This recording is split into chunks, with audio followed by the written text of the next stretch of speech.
What's up guys, and welcome back to the channel. So today we are down at Carolina Auto Direct. We're going to be doing a practicality test between these three muscle cars, and we have the best of the best, the GT500, the ZL1, and the Superstock. So huge shout out to them for providing these three cars for us today. Definitely check out their website, that link is down below. So we film a lot of the Mustang, Camaros, Challengers, and people always comment, which one's the more practical, what can you use on the day-to-day. So while we do have the, 700-800 horsepower muscle cars here, fundamentally these cars are super popular. So we're going to see how dailyable they are, and it's kind of nice that we got these flashy color supercharged V8s. So let's start off with the trunk storage space. So they all have a button on the bumper, which is so convenient. And we have two golf bags and a thing of luggage. We're gonna see what kind of storage space we have. Do all the back seats fold down? Yes, they do. So with the Mustang,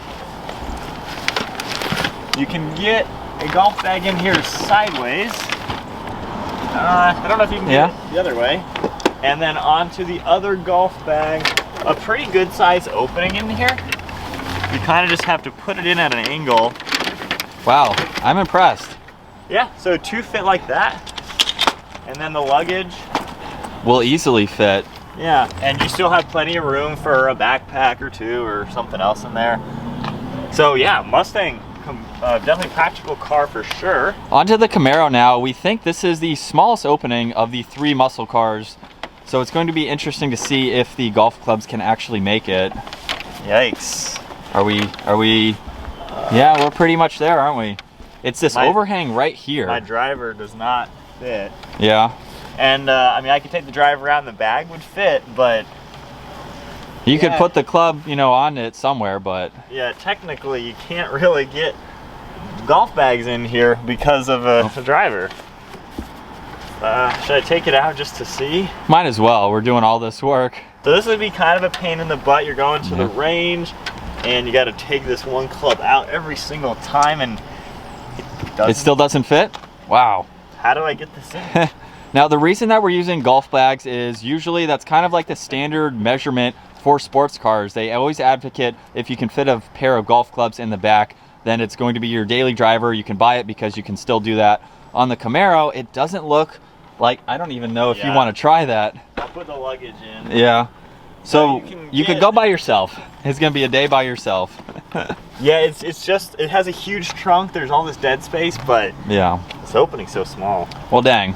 Okay, so the Camaro is in second place so far. No points for this. No points. So on to the Challenger. Needless to say, you could fit anything in here. This trunk is huge. I mean, I don't even need to think about if this is gonna fit or not. You could probably fit 3 clubs in there. I think you could probably fit 4. Yeah? But honestly. And fit 4 people in it too. Wow, any which way you want. You could probably fit 4 in here. This is not even a question. Yeah. I mean, look at how much space. The Challenger is huge. And you have, what, 800 horsepower or something like that? Yep, so 806. Yeah, pretty practical.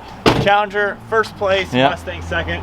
Camaro in a very distant third place. Next test is back seat space. So these cars have back seats, so technically, why not see if they are usable or not?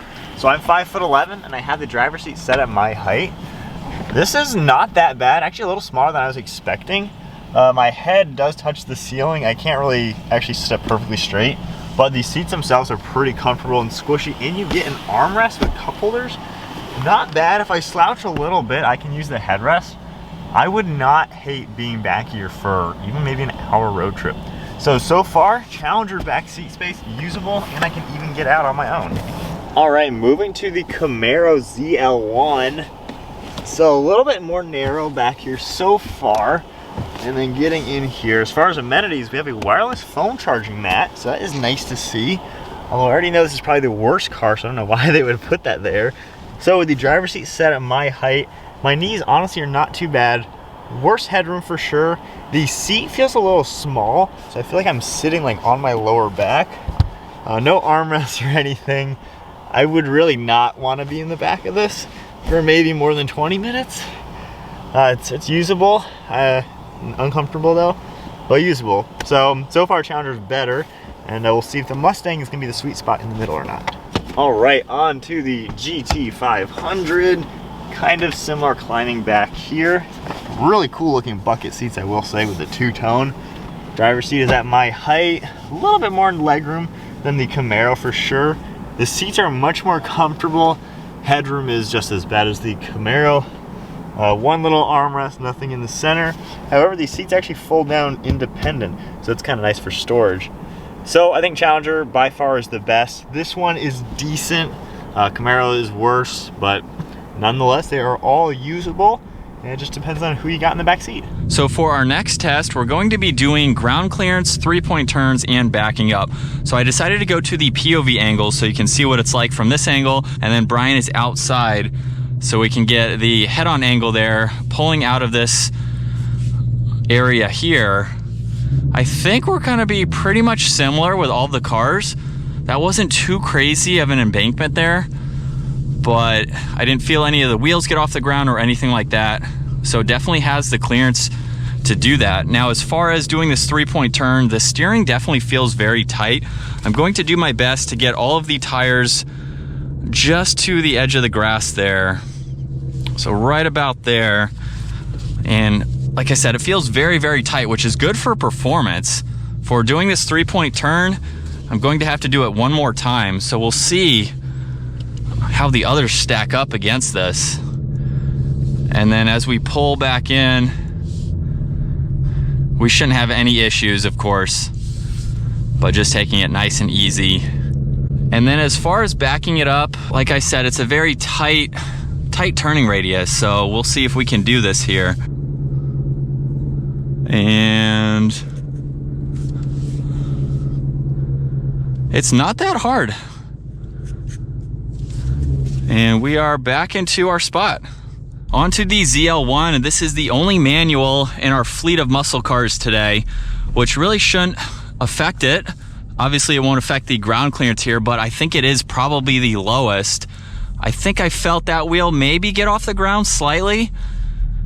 I think this is definitely a lower car. But now as far as the steering goes, definitely much lighter. I can already feel just how much more tighter we were able to do that circle or that turn, and we'll get all the way just to the grass, and we are easily able to do that. So the GT500 is definitely much stiffer. I don't think it's much bigger. And then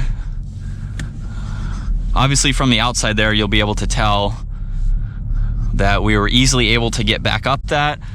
And now I'm kind of glad we have the ZL1 for right here, because this is going to be a little bit tighter of a parking spot to back into, especially with the Challenger right there. But we have the backup camera along with the sensors, and the camera does a really good job. It's going to do pretty much the same job on all of these cars.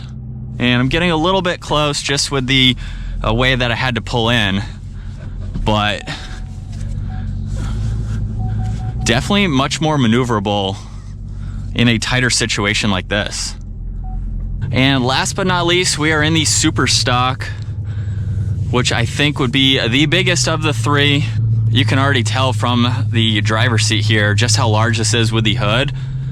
But doing that felt just like the others, to be honest.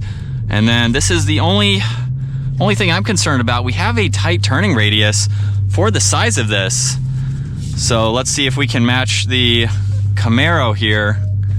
I might have to turn around again. This is a big vehicle. Definitely going to have to do that one more time. So that's surprising to see. While we have a tighter steering than the GT500, we have a bigger vehicle at the same time. So you either get a bigger vehicle and better steering, or a smaller one, a little bit stiffer, more track focused. Not to say one is better than the other. I'm gonna have to swing it just with this gate here. So it's going to be a little bit tougher just with what I have to deal with in the parking situation here. All right, and just like that, we are backed in. On to our next subject, which is overall visibility. So in the Challenger, it is pretty sweet. You can see those giant nostrils on the hood, but you have a great view out of the front, looking over to the right, pretty good as well. Over your right shoulder, you can kind of utilize that window. The C-pillar is pretty large, and the trunk deck lid is a little tall, So not so bad so far. Let's move on to the Camaro. So in the Camaro now you have a much smaller windshield, so it's a little bit tighter looking out of. You can still see the hood, which is pretty cool. So smaller windshield, but nonetheless, you know, you can still see out. This area is a little bit more confined with your mirror right there. And then looking over, I'd say the C-pillar is a little bit larger. That window is in better view, but it is a lot smaller as well. The trunk's a little bit lower. So overall, pretty decent, a little hunkered down. So just make sure you poke out those side mirrors to make it really good. And then in the GT500, the hood is really big. It's much more in your face than the other cars, but you have a huge windshield like we saw in the Challenger. Pretty good view over here. I like how you get a little bit of a gap over my right shoulder, much larger window, way larger glass. I would say Mustang is definitely the best, and I think I would actually tie the other two. All right, so we are done with all of our comparisons to run through the points list to figure out which one is the most practical. Yeah. So as far as fitting things in the trunk, clearly the Challenger, big old trunk.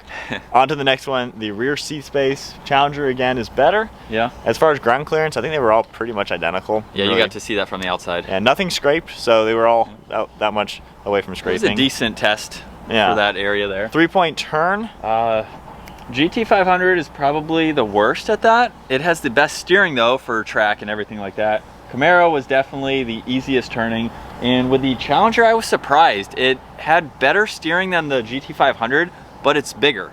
So the bulk of it, the bulk of it is why I had to turn again. The GT500, that was all I could turn. Yeah. So we definitely had a better turning radius for the steering wheel on the Challenger than the GT. It's just got a bigger footprint. Yeah. Last test, I guess, was visibility. Visibility. Mustang's definitely the best. I would say the Camaro is better than the Challenger, to be quite honest. Say that again? I think the Camaro's better for visibility. Really? The Challenger, there's a lot more bulk to it. While it has bigger windows, I think people hate the small windows in the Camaro, but it actually is better, I think. Yeah. So, with that said, the worst aspect of each car, the Mustang, the turning circle isn't the best. The Camaro, the trunk and rear seat space are not the best either. Usable, but not the best.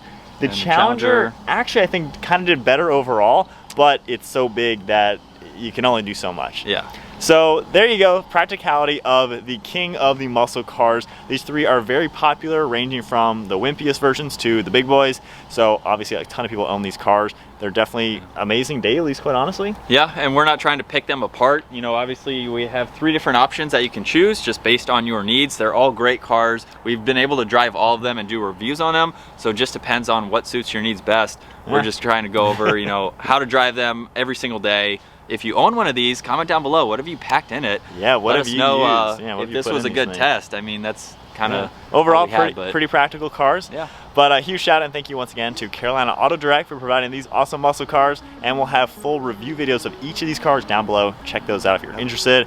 So that's it. Give it a thumbs up. Hit that subscribe button. Stay tuned for plenty more content. And we'll see you guys in the next video. Oh, my arm.